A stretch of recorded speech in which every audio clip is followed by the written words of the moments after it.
All right, so there's beef apparently between two so-called black intellectuals, Dr. Eric Michael Dyson and Cornell West, both professors at predominantly white schools, but they're uh, the black mecca of intellectualism in America, I guess.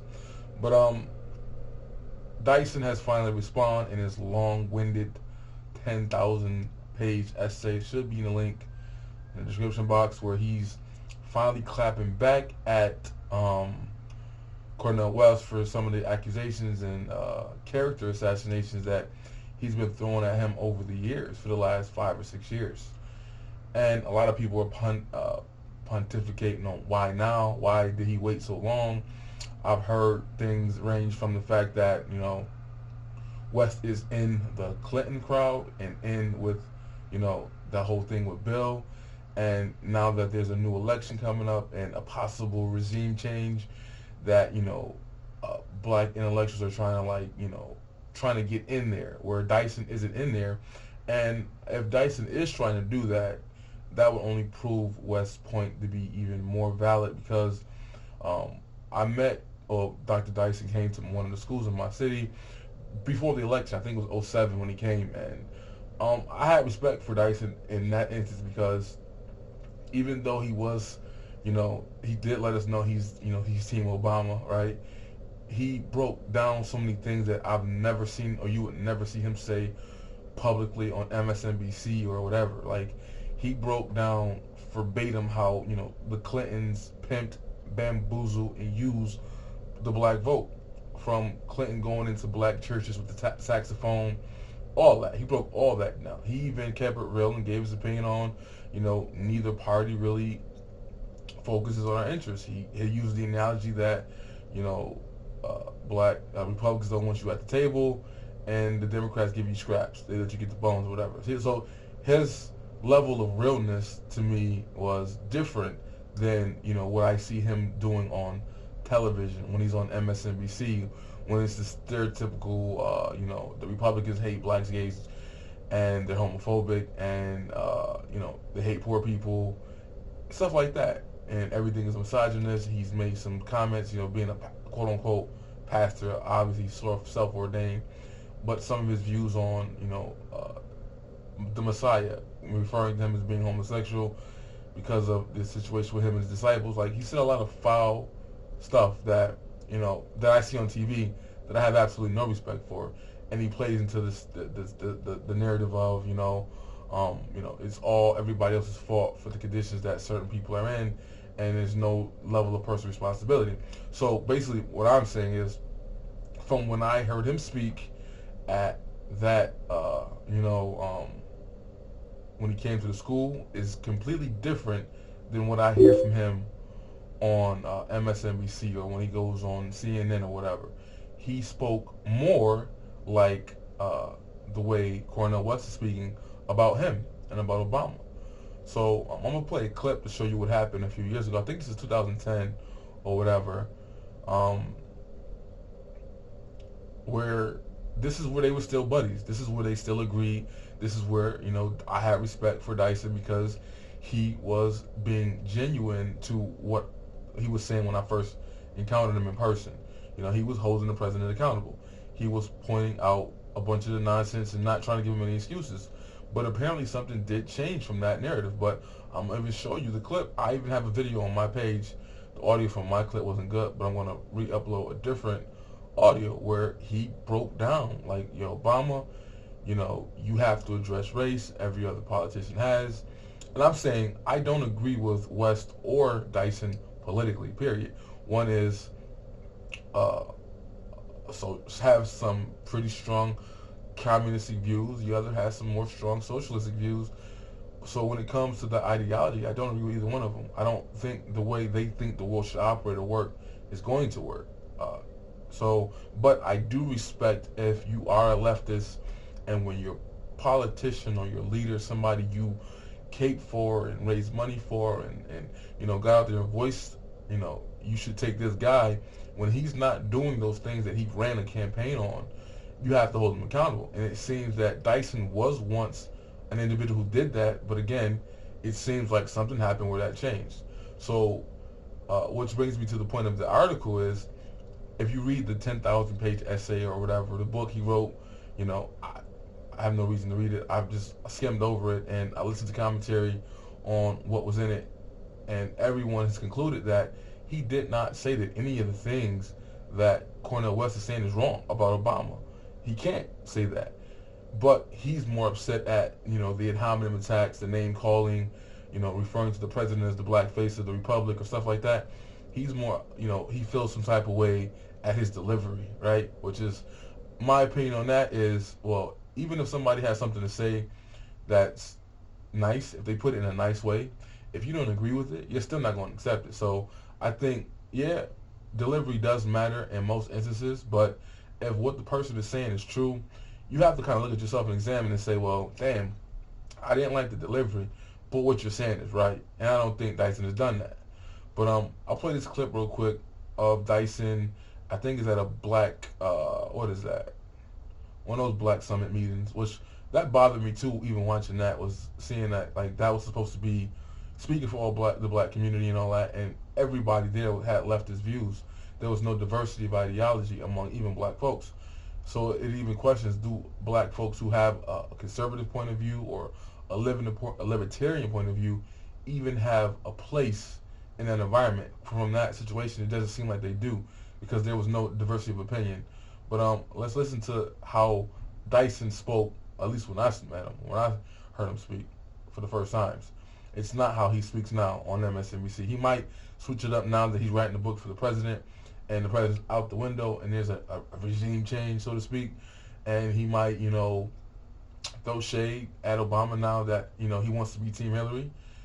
But let's listen to what he said before. Let's listen to him hold Obama accountable. Pretty much say the same things that Cornell West says. It's just, I guess he says it prettier. You know, he doesn't use those colorful words that Cornell West has used, which, to my understanding, is, you know, Cornell West has a video too where he's using those colorful, he's being more passive in his attack, you know, being more, I guess you could say, respectful.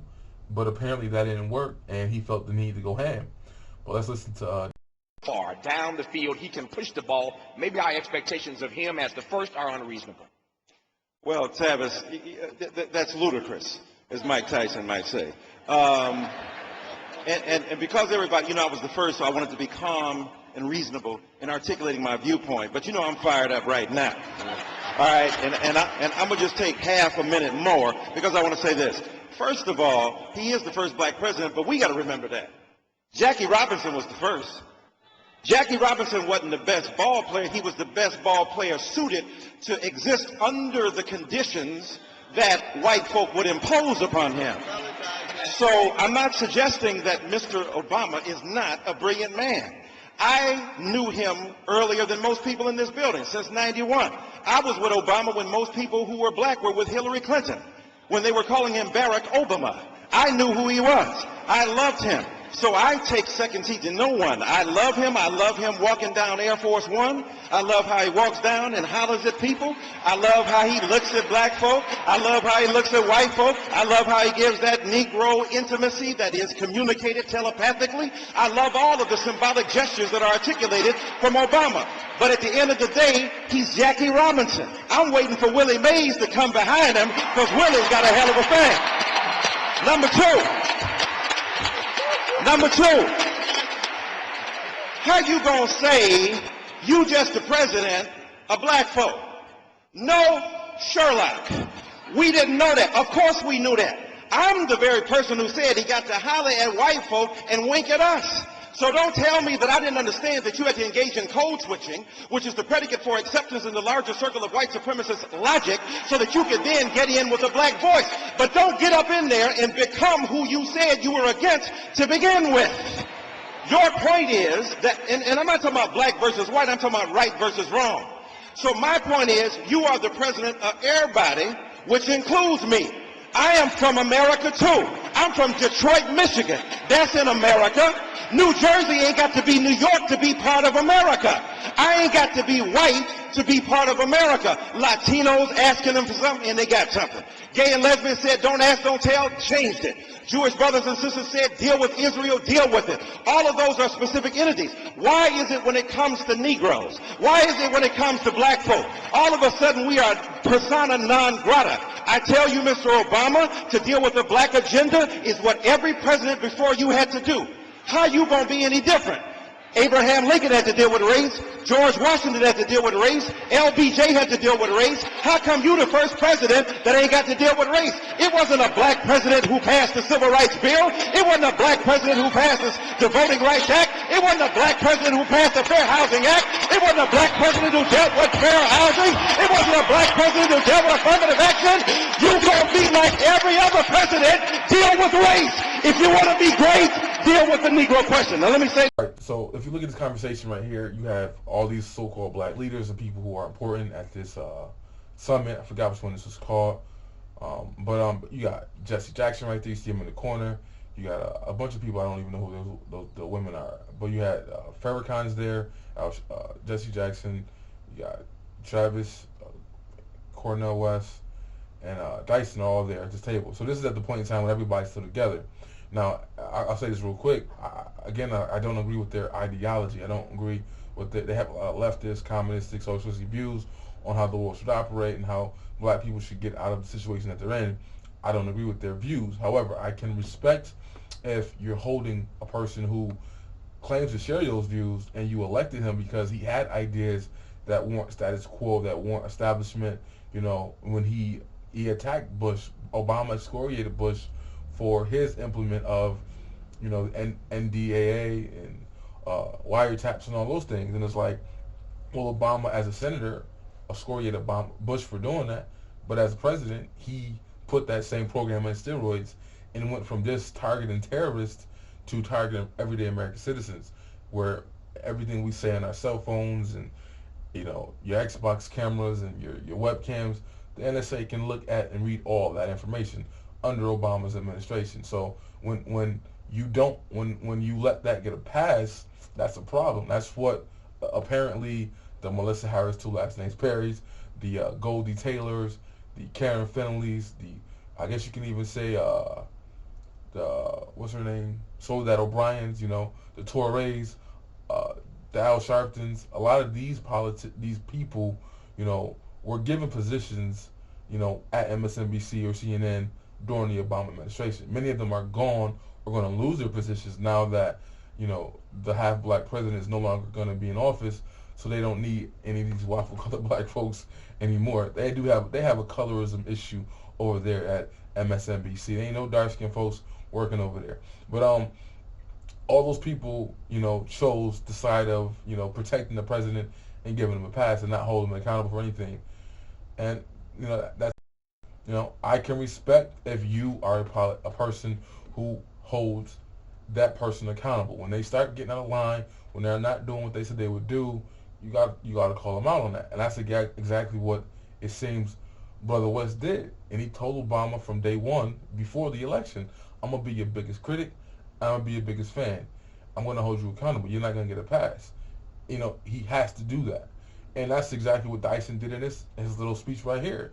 But like I said, something happened, something changed after this situation where, you know, again, sides got taken and, you know, beef happened. You know, things weren't the same anymore. Somewhere after this happened in 2011. Oh, I recorded this in 2011, June 26th. So this probably happened earlier that year or near the end. I think it was probably the end, like in October or something, near the end of, I think October, something like that, when this actually took place. But, you know, this is when people were saying, you know, right after this is when Dyson should have responded, not wait almost 6 years to respond. But I'm going to play the clip of what Cornell West had to say, you know, to Obama. He kept it real. He's like, I'm going to hold you accountable all the time. And apparently that probably set him back to where he didn't get any love from the White House. He wasn't used anymore. Like, they weren't using him like they used him during the election to help the president campaign. And real quick, try to say this is Melissa Harris Perry is one of the people who I think contribute to the whole, You know, because if you looked at the root.com and a lot of articles that were on the internet, whenever Travis, because at the time Travis and Cornell were together throwing shots, they were being accused of just being haters, and they were mad because they didn't get invitations. Cornell West didn't get invited to the inauguration, and Travis Smiley had an event on BET where he invited the president. And this is funny though, how Hillary tried to out black Obama by going and showing up there with the, changing up the Negro dialect thing where he's talking to black folks, getting all Southern on them, which is something that Dyson criticized the Clintons for doing when I went to go see him back in 2007. He talked about all that stuff, but Hillary tried to out black Obama, and then Obama tried to out feminize Hillary, and apparently Obama won, Hillary lost. That little beef that they had between each other, trying to pull a different basis. But yeah, so Melissa Harris Perry does the article where she pretty much dumbs it down to they're just butthurt that they didn't get picked by the president to come to the inauguration, and or Travis is butthurt because Obama didn't show up to his event, but he showed up to other people's events and all that type of stuff. When it, I think I titled this video, what is it? What did I say? Oh, political accountability over cultural pride. That's something I can respect. I can respect if you're calling out your politician or whoever for doing things opposite to what he said he would do. And of course, everyone says the cliche thing of, every politician does that. But the difference is Obama was supposed to be different than that. I didn't believe that. I didn't buy any of that bull. I looked at his policies. I looked at where he stood. And I'm like, he's just another politician. And he's not going to do anything he said he's going to do when it comes to, when he was preaching to the black folks, whatever. I didn't buy into that. I understand the symbolism and why some people were captivated by it and fell into that, I don't. I didn't.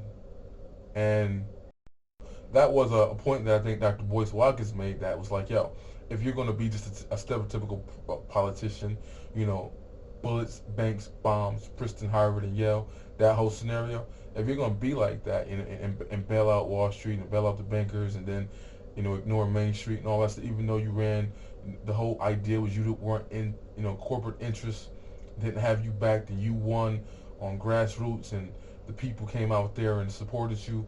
If you ran on that and then it turns out that you're not going to be that dude that you ran on, then you can't get mad when you get addressed that way. Like, you're not going to get addressed as, the fake messiah that a lot of black folks put him on a pedestal to be. You're just a regular politician. You don't deserve to be on the Black Mount Rushmore in between Dr. King and Malcolm X. You've done nothing to get prophet status. You're just still a politician. And again, you can just see, I think, a lot of folks, Boyce Watkins, even though I disagree with Lavetta, I think her name is Lavetta Cornell, whatever, she is also another person who was a writer holding the president accountable, and she kind of lost some clout mainstream when she was holding the president accountable. So we have this thing where people who were being tough on Obama, not giving him a pass, because he's quote unquote the so-called first black president, even though he's not. They gave him that title. He's biracial, just as black as he's white. We're not going to take it easy on him, because that would make us look hypocritical as journalists, right? And that's the problem, I think, that Cornell had with Melissa Harris Perry and like all the people I listened before, Joy Reid, Torrey, as journalists. And I know they're not journalists. They just got jobs working at MSNBC because of Barack Obama was elected. And now that his election's almost over, again, a lot of those people are losing their jobs and not going to be there anymore. But I'm saying that would be the integrity, though. If you're, you can't get mad at, like how the gay community did Obama and Hillary when it came to the gay issue. They gave him a pass when they said that, of course I didn't fall for that nonsense. I knew Obama was going to eventually come out and say, he supported the faggotry. He did a video. I did a video, like, very date to the year when I asked, how would black folks really feel if Obama was honest about his opinion on gay marriage? Would that change anything? And obviously it didn't. But I did that video a year to the date from when he came out and publicly announced it, that he changed his mind and his daughters had had a different epiphany. Even though if you look at his policies, he came out in favor of it. Then in the next election he was against it. He came out for it again. Like, he went back and forth, but he had more positives on being for it than being against it in his record.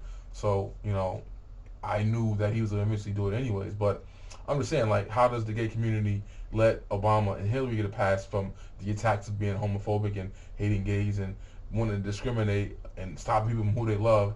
They got a pass for that. The Republicans didn't.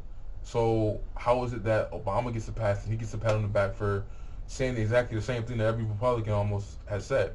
But I'm saying that's the type of inconsistency and things I don't respect. You need to hold them to the same light and the same accountability. And that's what a lot of these pundits have not done, a lot of these so-called journalists have not done when it comes to Obama policies. Whether it's, Obama just came out apologizing for the 2 Americans that died, even though this is the one drone strike that he didn't call for. This is the CIA doing it on their own. He had nothing to do with this so-called, but he comes out and he apologized for the 2 Americans that were killed. But what about the 400 or 500, women and children, I hate that phrase, that died under his direct drone strikes? He didn't have anything to say about those. But that's the inconsistency. That's right now, the trade deal is something that a lot of white liberals are upset about. They think that Obama is caving too hard and, doing too much in this agreement.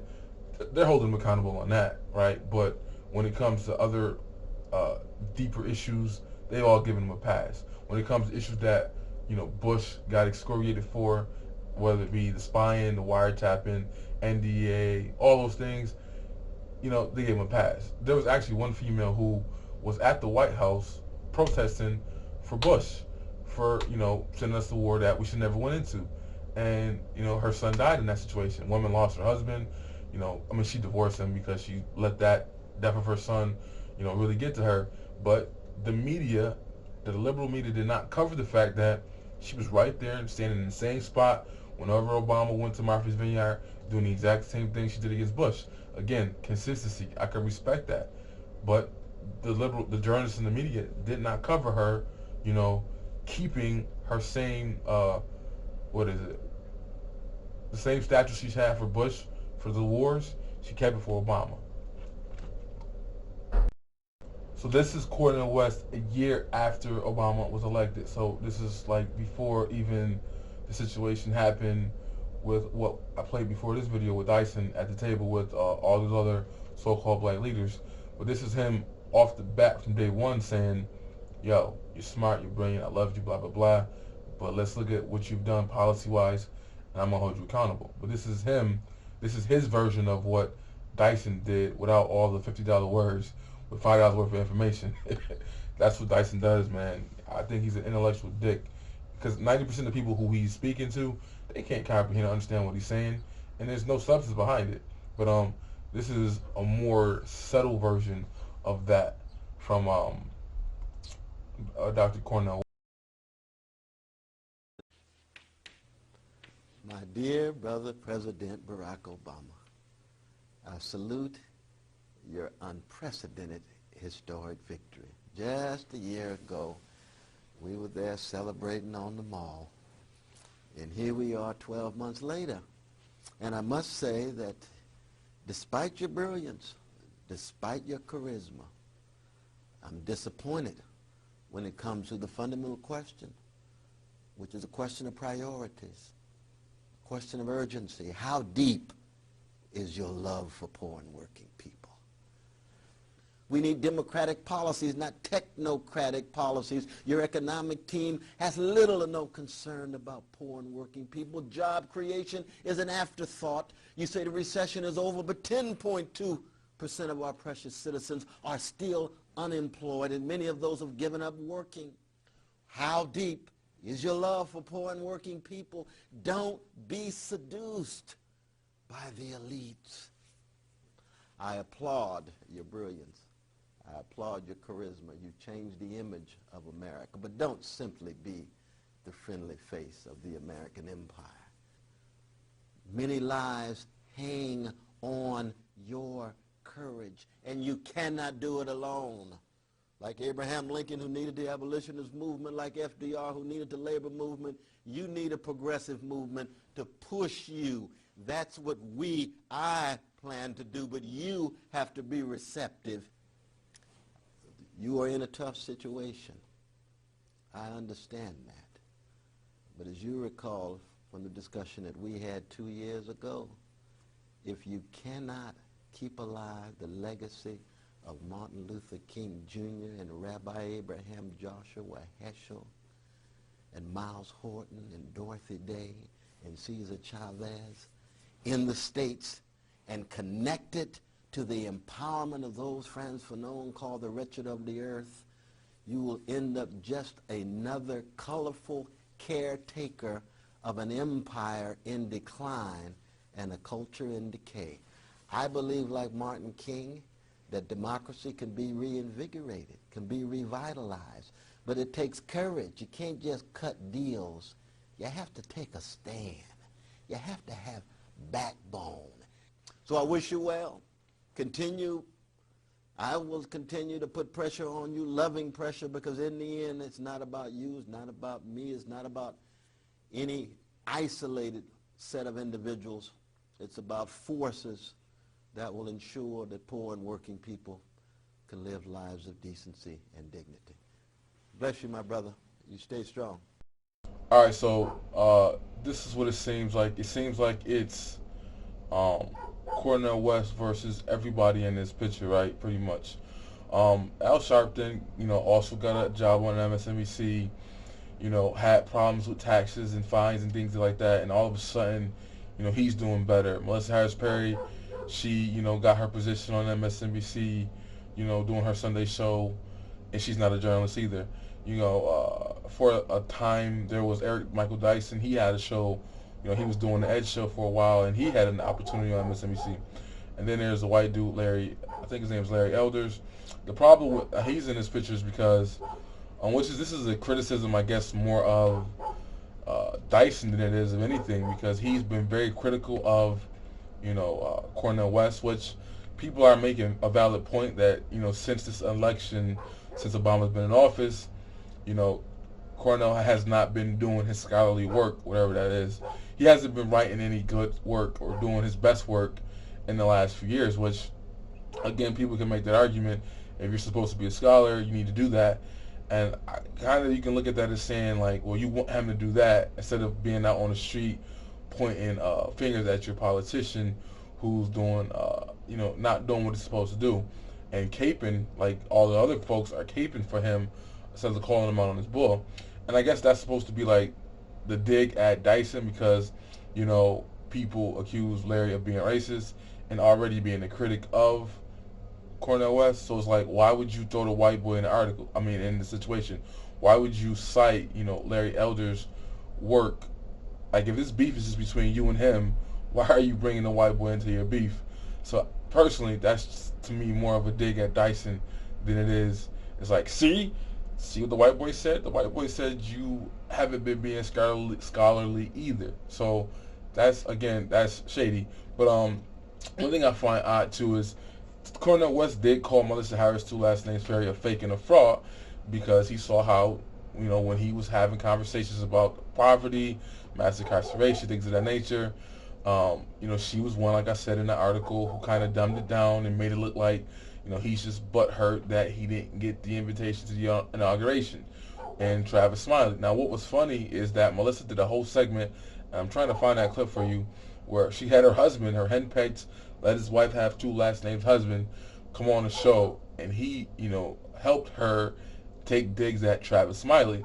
Now, what they accuse him of is possibly true. They say he made money off of those subprime loans that, where black people took loans that they could not afford because they didn't have the credit or even the money down to pay back. But they claim that he helped, he profited off of that in black and Latino communities by, telling people, go ahead, take these loans, which, where's the personal responsibility in that? Granted, if he did do that, I honestly don't care. My point is, you should have done your research and looked at what you took out the loans in. A lot of folks don't talk about that. We talk about when, the election happened, we talk about Bush's fault, Clinton's fault, Obama's fault. But I'm like, we never looked at what our Americans fought. Like all those Americans who took those loans, part of that was your fault for being stupid. But we never had that conversation. But anyways, what's odd about that though is she accused Travis of doing that. However, Al Sharpton was also accused of doing that. He also allegedly profited off of those subprime loans by getting black folks to take them.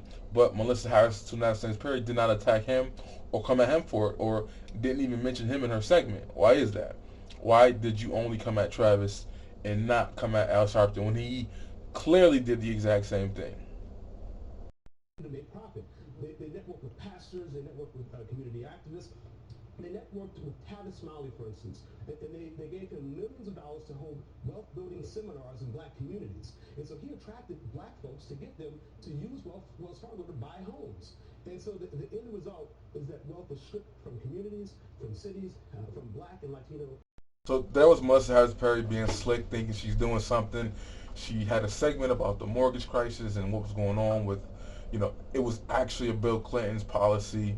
It had nothing to do with Bush, which it was actually Jimmy Carter's policy that Clinton put on steroids, basically forced the banks to do business in the community in which they operate in, which led to, forcing banks to give loans to people who couldn't afford them in the first place.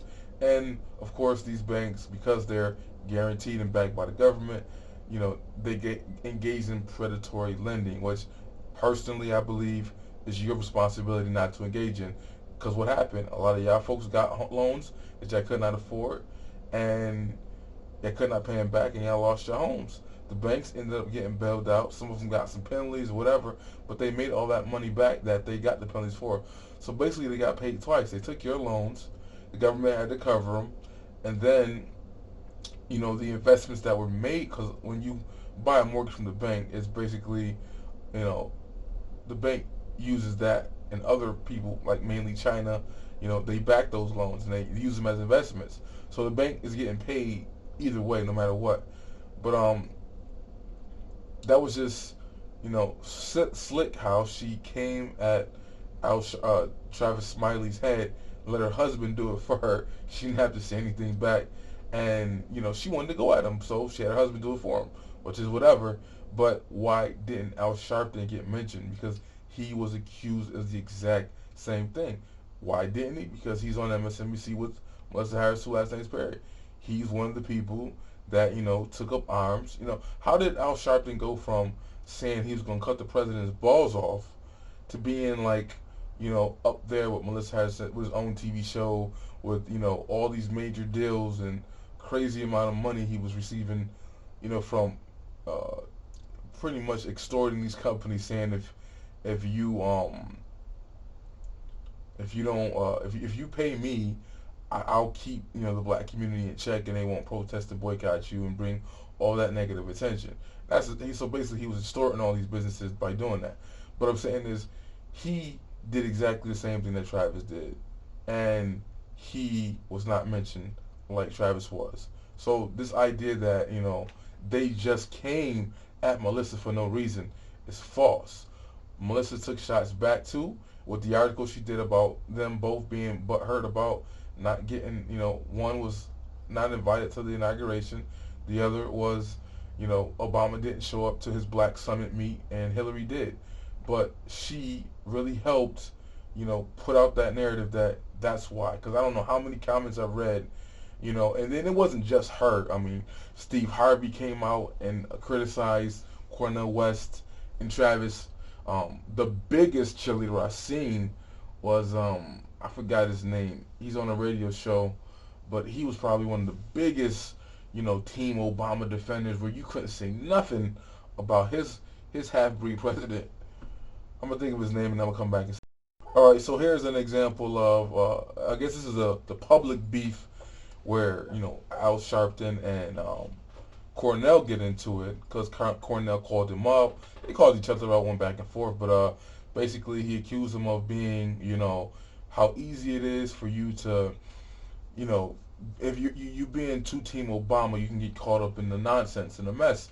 And Al Sharpton did make a point of this ivory tower, which is what generally, the black intellectuals sit up in and they pontificate about what's going on, but they're not really out there in the streets doing anything, and that's what El-Shabi claimed he's doing. So, you know, the Dysons and, you know, the Cornell West, and I guess you can, the flip side, you know, I'm more of a Thomas Sowell, you know, type of a person, but these are intellectuals who speak and give their opinions and write articles and, you know, scholarship about these conversations. So they took shots at each other, basically.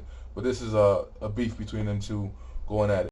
There's a context in the nation that a criticism of President Obama is an attempt to support right-wing vicious attacks of Fox News and others. Cornell. Part of the problem right now, let me tell you something, brother. No. I love this brother when he was outside. I love this brother giving his assets, but I tell you this, I worry about you, brother, because you could be easily manipulated by those in the White House who do have the interests of Wall Street oligarchs, who do have the interests of corporate plutocrats, and you oppose, but you end up being the public face, and if Barack Obama ends up just being another black mascot of these Which is exactly why, as you just saw on that film, that I'm the one out there in the trenches at the labor rallies and during the marches. You just saw that while a lot of people are sitting around inside their ivory towers talking.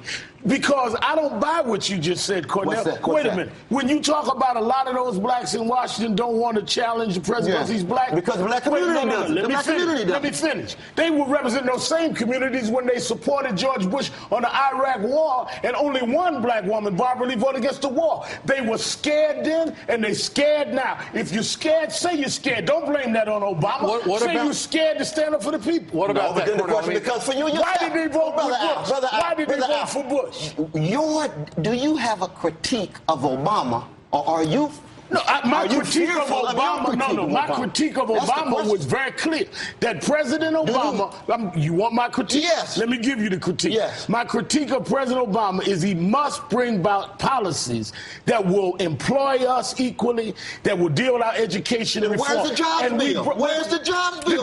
That's what I'm asking you. Your friends in Congress that sit around waiting on President Obama to write a bill to go in Congress. That's their job. Kanye's got a job bill already. But Obama hasn't been willing to talk about it. Please, no. That's a joke. Y'all are making excuses for people that have sat there 40 years and have done nothing. This man has been, we're talking about black suffering that has always been there, that many of them have now become all of a sudden want to come and jump on this president and sat there and not. Look at this. Look, but I'll give you an example. Look at this. We got young black brothers in New York City. Over 72% of them have been stopped and frisked by the police. And who fought them? We did. You fought it. But how come? Where were the academics? Where were the congressional President Obama can't say a mumbling word about it when it comes to New York? How come the critics don't say a word about it when it comes to New York? And neither have the academics. If investment bankers were stopped and frisked, he'd say something. All right. Obviously, a lot of the president of these Ivy League colleges that said we've been stopping frisk, they'd be doing that. These guys are great at being We've got to go. And won't talk to nobody else. All right, real quick, not to go too deep into this, but the woman you see right there, her name is Thelma White. She is on the episode of that Ed show when Sharpton and Cornell West were going at it. Just real quick though, she was one of the persons or people at the town hall meeting back, I think it was 2010, because he was in office for 22 months at the time. She came to the president's head, like she was like, "Yo, I voted for Hope and Change. I believed in all that bull." That's not her saying that. That's what me. She voted for all that, and when he wasn't doing what he was supposed to do or moving fast enough to where she thought he needed to be, she came at his head, right? So she held the president accountable. She believed in all those things that he campaigned about and all that stuff, and when he wasn't doing it, she called him out. That's good. I respect that. If her idea of getting the change and stuff she needs is by him redistributing wealth and using his bully pulpit to force ideas or go around the Congress and do things on his own, I don't agree with that.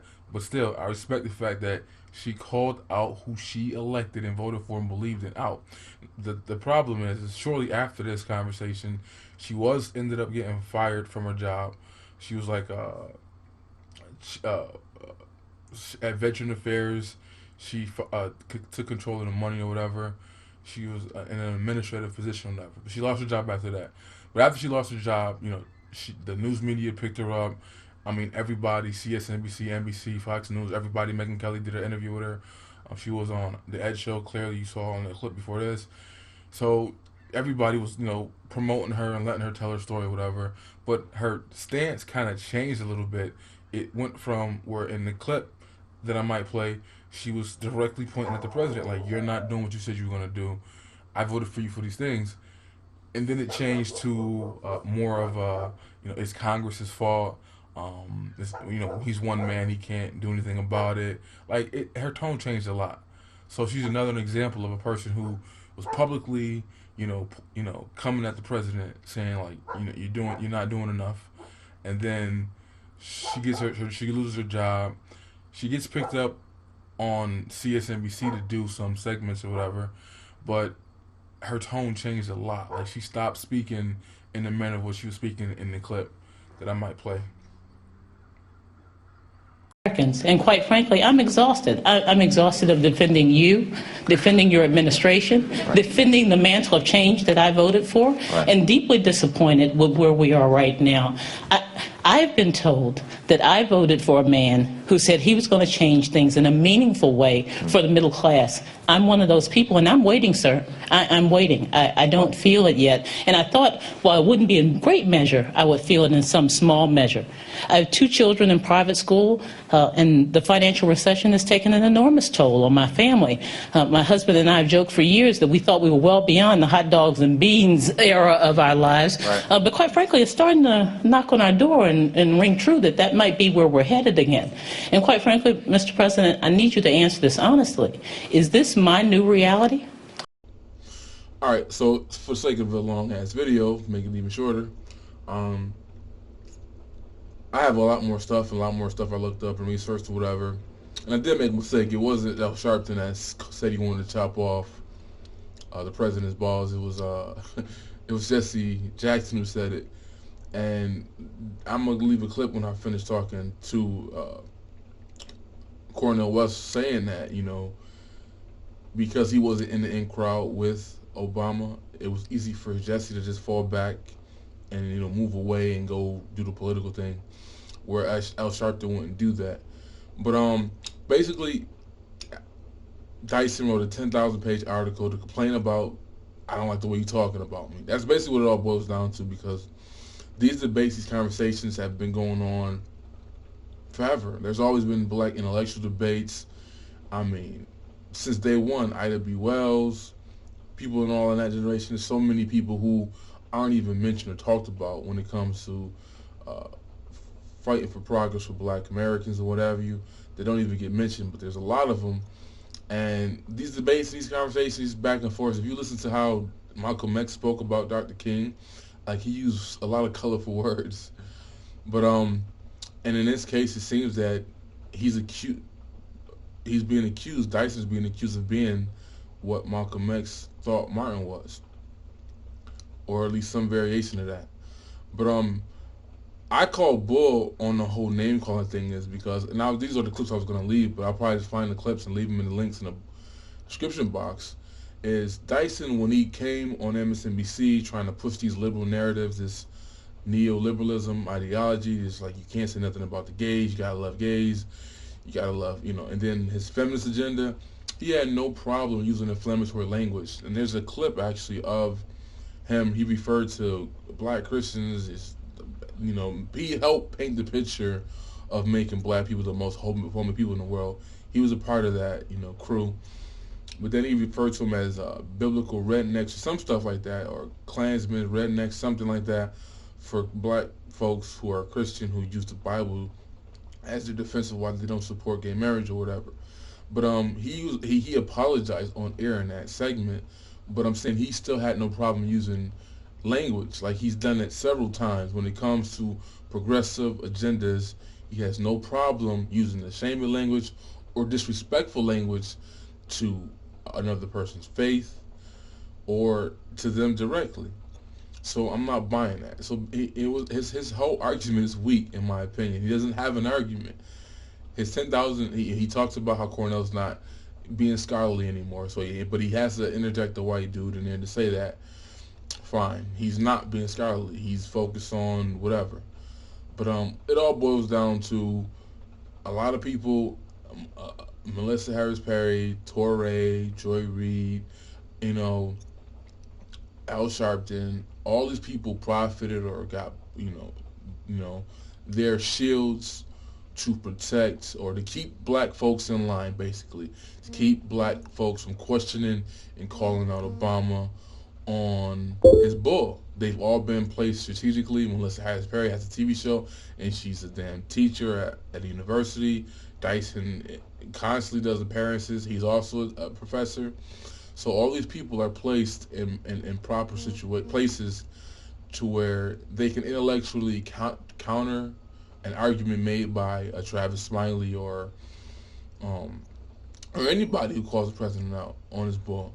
One person I will give credit to is Soledad O'Brien, because it did seem, even though she promotes some leftist nonsense as well, she did call the president out on a lot of things. And that right before she got the boot from CNN, she did a segment about how Obama's cabinet didn't have the diversity that he claimed to be supporting.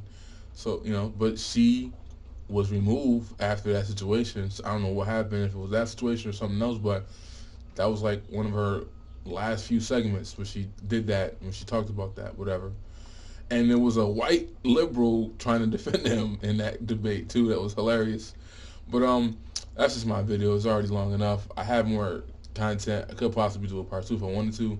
But basically, Dyson's whole argument is simply, I don't like the way you use those words to call me out on my bull. After Dyson went to the did that speech where they hugged and all that, and I got the clip of them hugging, they were cool. Something happened after then where he sold out too, and he joined up there with Melissa and Al and Torrey and Joy Reid and Goldie Taylor and all these black pundits at MSNBC, which many of them are getting fired or not having a job anymore because Obama's administration is going away and there's not going to be a black man, quote unquote, in the White House anymore, so they don't need you anymore. But that's pretty much it. I think Cornell West is correct calling them all out. And even though I don't agree with Cornell's ideology on how to help the poor and how things get done, I respect him for, he fought, he believed in the hope and change and all that nonsense, and Obama didn't do that. He turned out to be just another politician, not a prophet, and he should be called out as such. And you have a lot of folks in academia or whatever using their positions, their platform, and their power to give him a pass and not, have the light shit on his bull. That's my video.